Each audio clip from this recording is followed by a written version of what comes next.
ಮನೆಯನ್ನ ಗುರಿಯಾಗಿಸಿ ದರೋಡೆಗೆ ಯತ್ನಿಸ್ತಾ ಇದ್ದ 3 ಕಳ್ಳರನ್ನ ಬಂಧಿಸಲಾಗಿದೆ. ಸುಹಾಸ್, ರೇವಣ್ಣ, ಭುವನ್ ಬಂಧಿತ ಆರೋಪಿಗಳು.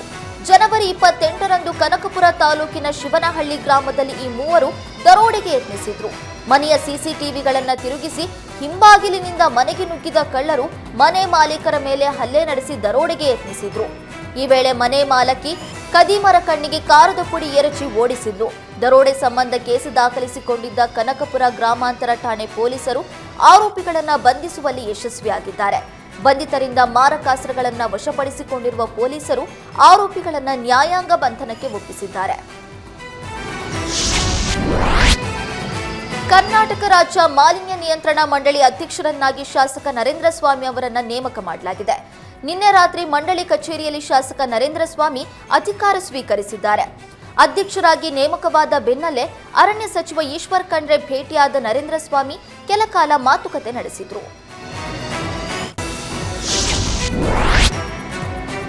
2024-25ನೇ ಸಾಲಿನ ಏರ್ ಶೋಗೆ ಕ್ಷಣಗಣನೆ ಶುರುವಾಗಿದೆ. ಫೆಬ್ರವರಿ 10ರಿಂದ ಅಧಿಕೃತವಾಗಿ ಏರ್ ಶೋ ಆರಂಭವಾಗಲಿದ್ದು ಲೋಹದ ಹಕ್ಕಿಗಳು ರಿಹರ್ಸಲ್ ಆರಂಭಿಸಿವೆ. ಯಲಹಂಕದ ವಾಯುನೆಲೆಯಲ್ಲಿ ಲೋಹದ ಹಕ್ಕಿಗಳು ಕಸರತ್ತು ನಡೆಸುತ್ತಿವೆ. ಇನ್ನು ಏರ್ ಶೋ ಹಿನ್ನೆಲೆ ಯಲಹಂಕ ಸುತ್ತಮುತ್ತ ಸಂಚಾರ ಬದಲಾವಣೆ ಮಾಡಲಾಗಿದೆ.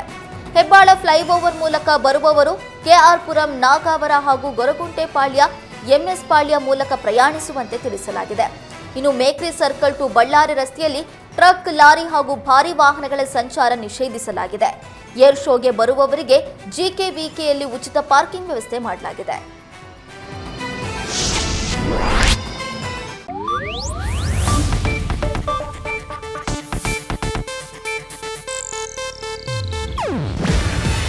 ಇದು ಏಷ್ಯಾನೆಟ್ ನ್ಯೂಸ್ ನೆಟ್ವರ್ಕ್ ಪ್ರಸ್ತುತಿ. ನೀವು ನೋಡ್ತಿದ್ದೀರಾ ಏಷ್ಯಾನೆಟ್ ಸುವರ್ಣ ನ್ಯೂಸ್.